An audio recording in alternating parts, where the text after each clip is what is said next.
Welcome to Coaching KidLit, a podcast about writing and publishing good KidLit. We dig into various aspects of writing craft through a KidLit lens and provide inspiration and clear, actionable items to help writers like you move forward on their KidLit writing journeys.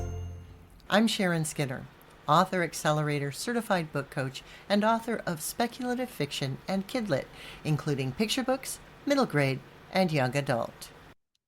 Hello, listeners. I have a special treat for you this month. We have Darcy Pattison with us today. Children's book author and indie publisher Darcy Pattison has written over 70 award-winning fiction and nonfiction books for children. 5 books have received starred PW, Kirkus, or BCCB reviews. Awards include the Irma Black Honor Award, 5 NSTA Outstanding Science Trade Books, 5 Eureka Nonfiction Honor Books from the California Reading Association, 2 Junior Library Guild selections, 2 CLA Notable Children's Books in Language Arts, a Notable Social Studies Trade Book, a Best STEM Book, an Arkansiana Award, and the Susanna de Black Arkansas Children's History Book Award. She's the 2007 recipient of the Arkansas Governor's Arts Award for Individual Artist for her work in children's literature, as she should be, and her books have been translated into 11 languages. She's amazing. Welcome, Darcy Pattison, to the show. Thanks. It's so great to be here to talk to you, Sharon. I'm excited. I'm excited to have you here. And as we were talking right before we started recording, I am one of your biggest fans. I have been following you for many, many years because you are so encouraging and so thoughtful and so willing to share your knowledge with others. And that's just such a glorious thing to find in someone of your caliber. Oh, thank you so much. I do want to encourage people. It is one of my favorite things to do because everybody has a voice that needs to be heard. I agree. And that's why I book coach, because of the same reason. I want to help people write the book of their heart, get their books out into the world, and write great books, especially for kids, because it's such an important thing. Yes, so I don't want to be a book coach, but that's the same reason I write the blogs that I write. Yes, and you have a Substack that is very, very informative, and I've been following you on the paid version as you go through the process of publishing a children's book. So I was really excited to see that you have a book all about that. Yeah, so Publish will actually be a Kickstarter starting in September, and then it will hit the retailers in January. So I'm very excited about it. I've worked in children's literature for years, and I've had my publishing company for over 13 years now. Yeah, so just let's back up and talk a little bit about where you started and how you decided and when you decided that this was the path that you wanted to go down. So I have 7 traditionally published books. And then there came a space of time when I could not sell a book. Now I teach writing on very high levels. I teach at Highlights. I have done that for 7 or 8 years now, picture book writing. And then I was doing a novel revision retreat. In order to come to the retreat, you had to have a complete draft of a novel. And we spent the weekend talking about revising that novel. Many people said that that retreat helped them break through. It was the first time they were treated like professionals. Kirby Larson's came to the retreat to revise her novel. It sold in 11 days flat and went on to win the Newbery Honor. That was Hattie Big Sky. So I knew that I was writing good things, but I couldn't sell anywhere. So I came to a point where I had to decide, would I quit writing at all, just leave the profession, or would I bring books to market myself? And I decided that I would bring books to market myself and look out because I'm coming. And I still have hopes of winning a Newbery Award someday. Well, and you haven't looked back at all. You have 70 books under your belt. And most of those are self-published, and that's a lot of work. Yes. So the first 5 years, I just put my head down and worked. These are books that I wanted to do. They were books I believed in. And at that point, you just work. You work hard. You put books out. I've been doing about 5 books a year, and that's a lot of work. But it's been worth it, and I'm thrilled at the position I'm in now. And you do a lot of nonfiction books, so that takes a lot of deep research and investigation and interviewing, and that's additional work. Yes, so I decided very early on that I would do nonfiction children's books because then a teacher wouldn't just like my book and want to use it. Instead, they needed my book. So one of my most popular titles is called Klang.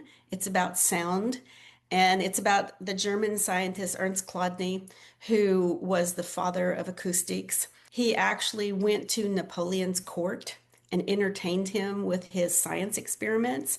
So if you're a teacher and you're trying to figure out what book to use to help you teach about sound, do you want a book that says, this is about sound? There are waves in the air. They hit your eardrum. Or do you want one that talks about Ernst Chladni going to Napoleon's court? Yeah, it's a no-brainer. So those kinds of history combined with science topics do really well for me because the teacher needs those books. So you also have written about Nefertiti, the spider in space. Yes. So part of the joy of these is actually talking to the scientists. So for that one, I talked to Stephanie Countryman. She is the lead scientist for all live animal experiments on the International Space Station. Like, how cool is that? And then the astronaut involved, Sunny Williams, actually called me. Now, she called me. I wasn't allowed to have her phone number. In between meetings, she called me and talked for about 5 minutes. So the process of doing the nonfiction research has been fabulous also because I've talked to amazing, amazing people. Yeah, you get to hang out with the cool kids, right? Yeah, right. But also that takes a certain level of chutzpah, the willingness to put yourself in a position of vulnerability to ask for those kinds of interviews, right?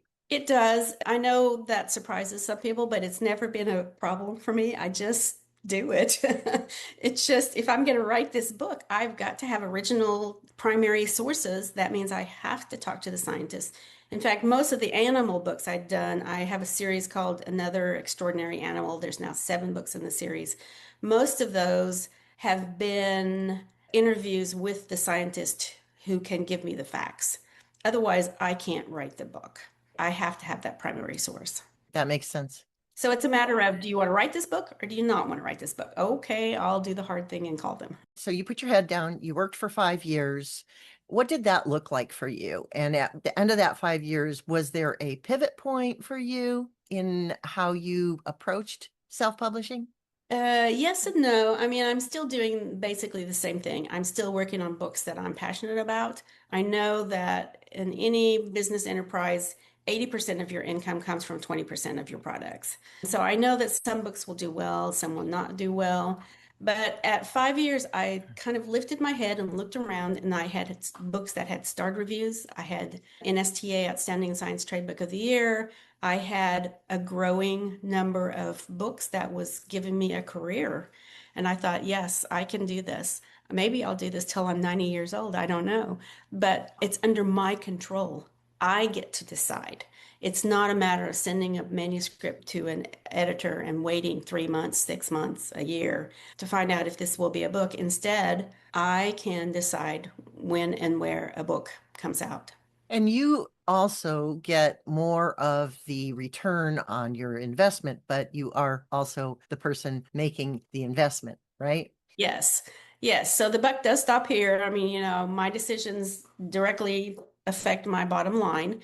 But yes, I keep all the profits. I don't have to share them with a publisher. I don't get just 10%. I get more, depends on where I sell it, 40%, 70%, whatever. It also is really fun because I get to decide things like I have an agent for foreign language rights in China, and I just signed a 9-book deal. Ooh, Yeah, because I decided I would send that series to her and see if she could market it for me.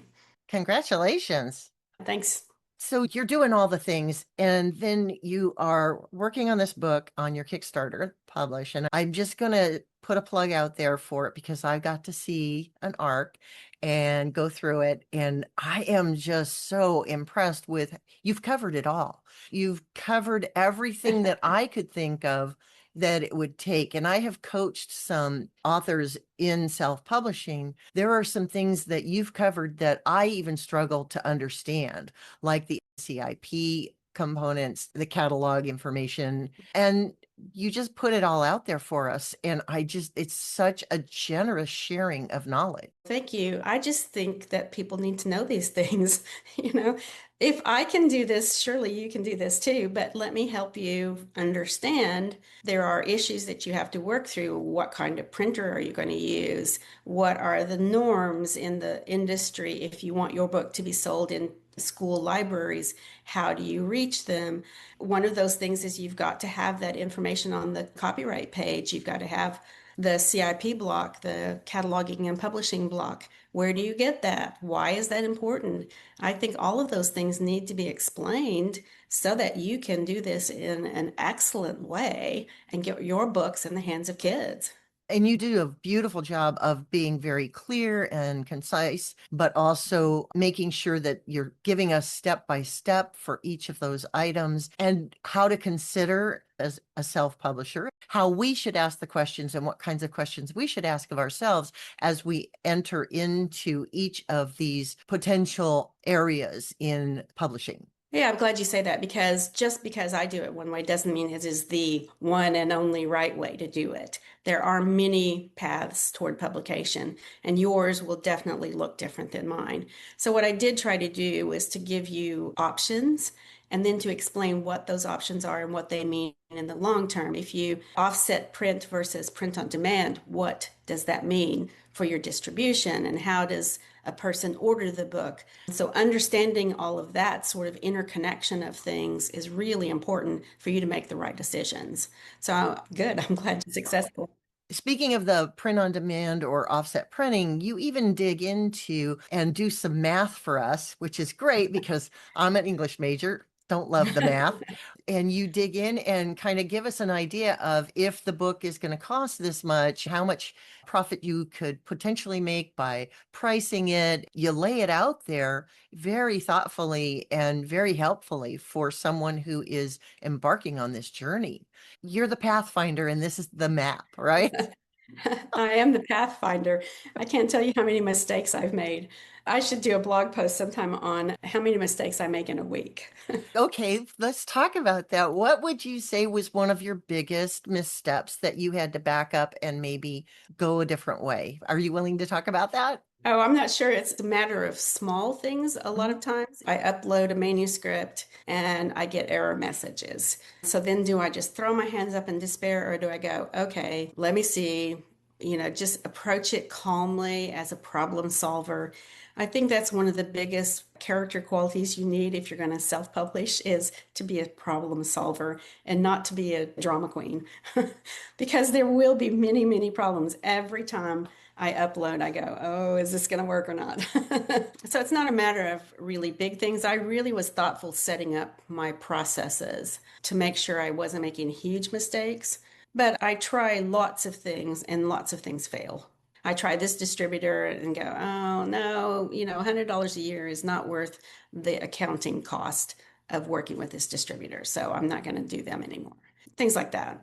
Talking about uploading, because I know a lot of people have challenges with that. And you even lay out the various formatting software and ways to properly do flowable or non-flowable books, and especially for picture books, since they need to be the non-flowable. Yes. You give us all the details. So clearly you've tried all the things along the way and found what works. I tried everything. Yes, so specifically on ebooks being flowable versus unflowable, I've tried lots of options to do a picture book as an ebook. The methods I lay out in the book are a result of testing and failing many times. And the problem is you can't have a huge file. So if you've got a file that's 30, 50 megs, that's reasonable actually based on the full color art that you include in a picture book. But Amazon charges delivery fees of 15 cents a meg. So if you got 30 megs, then you cannot make a profit. So it's that sort of thing that you run up against. You don't think this will be an issue, but then it becomes an issue and you have to solve it. So for our listeners, would you please tell us the difference between flowable and static or non-flowable? Yes, so a flowable is a novel, and in that, the reader can change the font size make it bigger or smaller, and then the text reflows from page to page. So you can't say, look on page 12 of this novel, because each person's ebook reader and each person's font choices will change what text is on that page. But a non-flowable, which is what we do for picture books, means that you have to make sure everything is on that page positioned correctly. So the art is there with the text in the correct position so that it reads well. Because if you have the images here, but the text is right across the person's face, that doesn't work.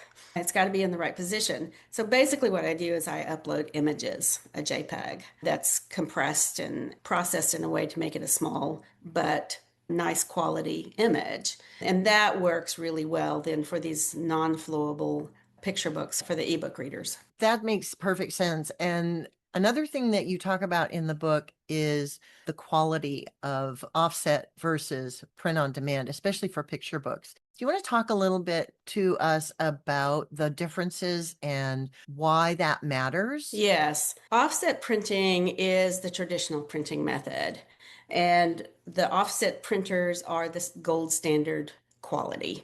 So if you want the best quality, and I know people who come at this as illustrators always want that quality there, you do offset printing. But that means that you are printing first, selling later. So you print first, then you have a stock of books, 10,000, 5,000, whatever you ordered, that you have to warehouse and then fulfill somehow. When a person orders it, you have to ship it to them. So there are ways to do that, and I understand why people do that sometimes. I choose not to do that. I choose to go to a print on demand printer. That means that my book lives as a computer file on the printer's server until there's an order. So in this model, you sell first, print later. So when there's an order, then they'll pull that file, they'll print it, and most of the print on demand printers also will fulfill it for you. They'll ship it. So I never touch a book. They just print and ship when they get an order. KDP does this.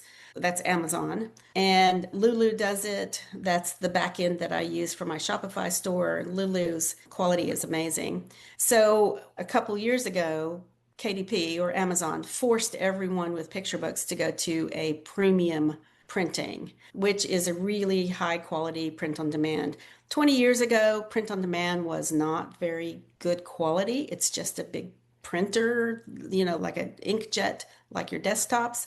But the quality now is very good. So the KDP, Amazon's printing is very good. And then Lulu, which I love, has an 80-pound paper. So they measure the weight of the paper, the thickness, by calling it pounds. How many pounds is it for a ream, which is 500 pages or something? Anyway, 80 pounds is a good quality, but what they also do then is they have a coated paper. So they put a coating on it so the ink sits right on top of it. It doesn't get absorbed into the paper too much, and they turn out a really nice quality book.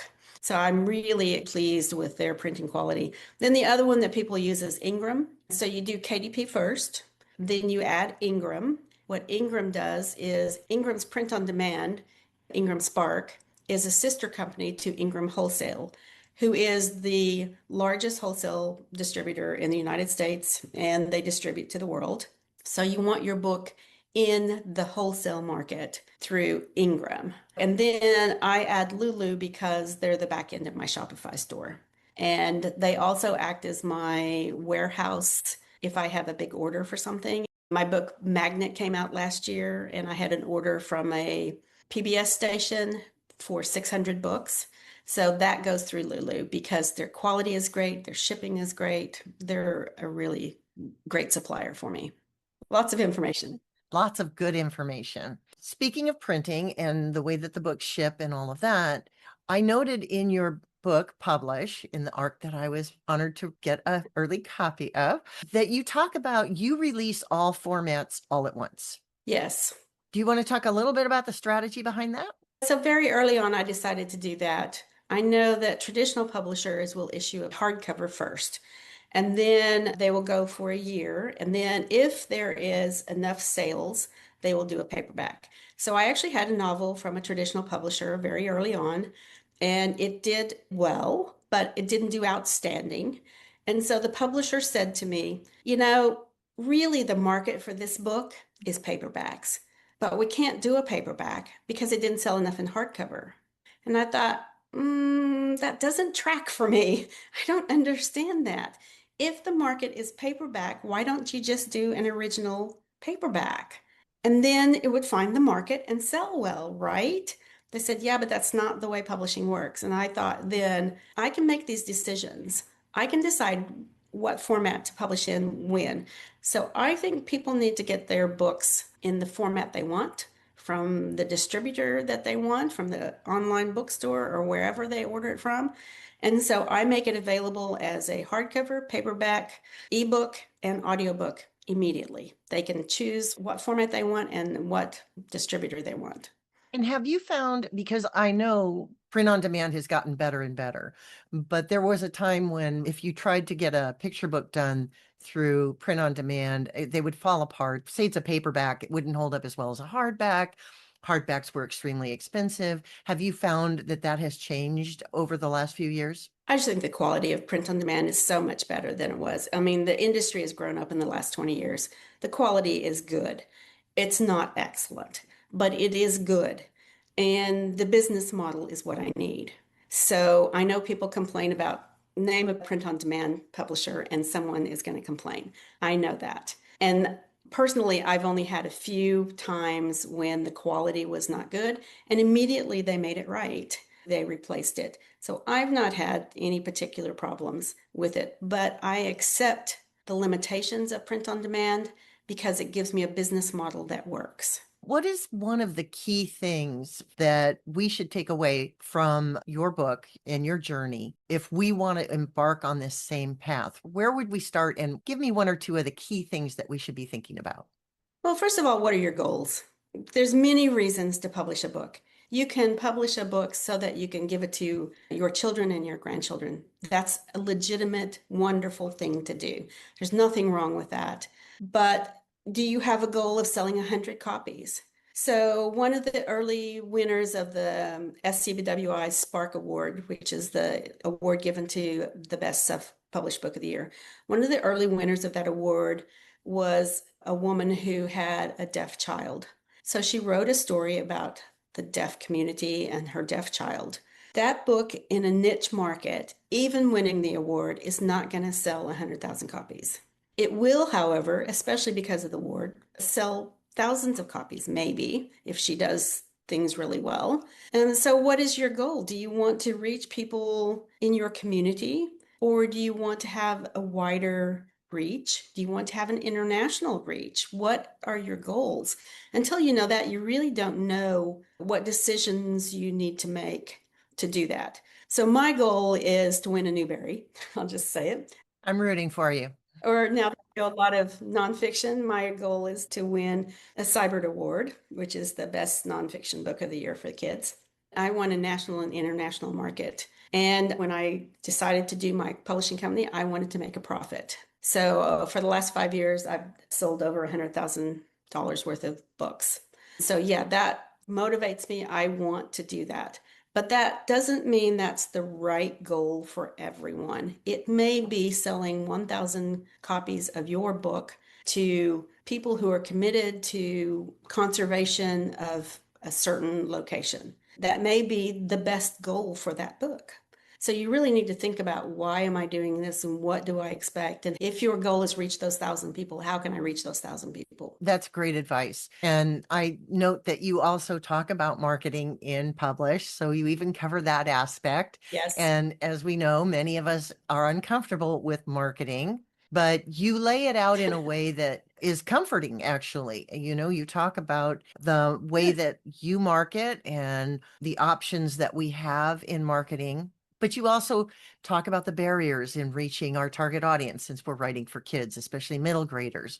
So I really appreciated that you dig into that. But the thing I think that is the most exciting about this book, Darcy, is not only that you're sharing all this incredible information with us and showing us how you got to where you are, which is so impressive, but also how encouraging you are for everyone along the way. Oh, thank you. I do want to be encouraging, and I did want it to be a book that talked about you. I mean, I can tell you what I do, but really, if you're reading this kind of book, you want to know, how can I do this? And so I really dig in and ask you to make decisions, to think about questions, to go at this stage, what's comfortable for me? Is it comfortable for me to do a lot of speaking engagements? You're an introvert, you don't want to, you don't have to.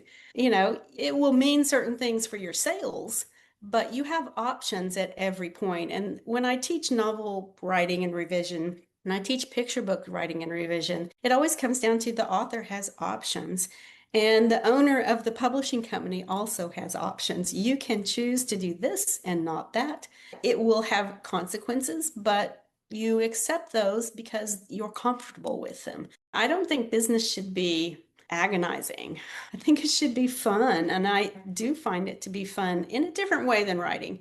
But I think it's fun. And I really want this to be about you, about your writing journey, about your decision that you want to bring the book to market so that you can put it in the hands of certain people, certain kids or certain adults or whatever applies. And so then what are the decisions you need to make? How can you make it a reality? That's great. And I love that approach. And it's very Darcy. It's very you. The voice is you. I mean, I was reading the book and I'm hearing you in my head. And even where you got into the math, which is not my favorite thing, I'm like, yes, I'm along for the Yeah. ride because it's Darcy talking to me. That math is the hardest for me too. I never took an accounting class, never. So the accounting has just been a bear. It's been very hard. And you talked about that in the book. I don't think there's anything you didn't cover. I can't think of anything you did not cover. Well, I do know people who would say you must offset print. And I respect that for their books, but I don't think that's necessary for everyone. I think print on demand works very well for, I think, the majority of people. They would disagree. So I know that not everyone agrees with everything I say in the book, and that's fine with me because we all must do this in a way that works for us and for our books. You can't just say this is the one and only way to do it. That's ridiculous. It's what I always say about writing. Process is personal. Yeah, and publishing is a process also. So, one of the things that's important to do, especially in those early years, is to find the processes that work for you. So, every single step of the way, I'm going, okay, how do I do this? How can I do it in a way that I can repeat? So, I'm finding repeatable processes that make the overall process of publishing work. That's great. So at this point, I would like to ask you to give our listeners an action item that they can take away from this talk and help them on their journey. Yes, I think basically you really need to think about what is your purpose? What are your goals for this particular book? Why do you want to publish it? If it's because you want to reach the deaf community or to have people have a better understanding of that community, that's great. If you want to make $100,000, that's great. It just depends on what is your goal. And it really needs to come down to what is the book? What are my strengths? What am I willing to do outside of my comfort zone? And how can I reach the people that I need to reach to do this? It's always a matter of finding those channels. And again, they're different for every book, every person. How can I find the channels that will put the book into the right hands? And from me, I'm going to say two things. Number one, I really highly recommend that you go and join this Kickstarter so you can get your hands on this book. It's so full of information. It's solid. It's really spelled out. And if you have even considered self-publishing, this is a book for you. And the second thing is think about how many hats you're willing to wear. Darcy puts it all out there, how many hats you can wear. If you want to wear all the hats, that's great. If you're not willing or able to wear all the hats, who are you going to bring in who are going to wear those other hats? Because I know, Darcy, you mentioned that you actually have someone else who does your CIP information. Yes, cataloging and publishing information that goes on the copyright page. I did at one point try to DIY it, and I decided, nope, I'm going to pay for that one. And I pay for copy editing. Of course, I pay illustrators. If I needed to, I would bring in someone to do marketing. I would pay for freelance people at any point that I needed to. If you need a book coach, it's worth it. Yeah, absolutely. I have an editor, so even a good editor needs a good editor. I think that's really an important point. And if you're not a book designer, maybe get a book designer. If you're doing picture books and you're not an art director, if you don't know the layout exactly how it should look, you can hire people to do those things to help you with those things. Yes, and it may be that the next time you don't need that designer, but the first time you do. In fact, I hired a designer this past year because I've done illustrated books, but this year I did a photo illustrated book. I went to Prague Zoo, again, those primary sources, and I talked to the scientists there at Prague Zoo about the Przewalski horses, which are endangered. And they said to me, "We will give you photos." And I said, "Oh, okay, let's do this book." But I'd never done a photo illustrated book. So I needed a book designer for that. So I went to readsy.com, a great place to look for freelance people, and found a great designer, and she did a fabulous job on it. So that book is called Not Extinct, just out this summer. I'm excited to get my hands on that. I haven't read it yet, but it's on my to-do list. It's a beautiful looking book. All your books are fun and attractive, and they have great covers. Oh, thank you. They're still you. All of the books that you're writing and you're publishing are still you. I remember the journey of Oliver K. Woodman. That book came out quite a while ago. 20 years ago, yeah. But the books that you're writing now are still you. They're very Darcy voiced and Darcy focused. So I love that you've got that continuity, even from the books that were published by a publisher other than yourself. Yeah, that's branding. You want some kind of consistent look for your books. And I think if you lay my books out, there is a look to them. You can look at it and go, "Oh, that's a Darcy book." Yeah. Absolutely. Darcy, is there anything else that we haven't covered that you would like to impart to our listeners before we do the sign off? No, I just want to encourage you. I know it's hard. It's hard for me, to sit down, to spill my guts on the page. I know it's hard, but when you go to a school or you talk to a kid who has read that book, it's worth it. It is a strange thing we do to put our thoughts on page that we hope that page will communicate the same thing to the reader and put that same image in their head. It's a really strange thing we do. And yet, I think even in today's crazy world, I think it's an important thing to do. So I want to encourage you. You can do this. It's not easy, but it's possible. Those are fabulous words of encouragement, which is not unexpected from you, Darcy. So thank you so much for that. So, Darcy, where can we find you out there in the world? My books are at mimshousebooks.com, MIMSHOUSEBOOKS.com. I have a personal website at darcypattison.com. And those are the two main places. If you want to know more about self-publishing, you can look at indiekidsbooks.com. That's Darcy's Substack, where she shares a lot of great information. Darcy, you are a wealth of information and a wonderfully generous and kind person, and I am so glad to know you. Thanks for being here. Thank you. It was really great to talk to you. Bye for now. Bye. We hope you've enjoyed this episode of Coaching KidLit, a writing and book coaching podcast for writers who want to level up their KidLit game. For more episodes, visit coachingkidlit.com. And to find out more about what a book coach can do for you, visit my website, bookcoachingbysharon.com.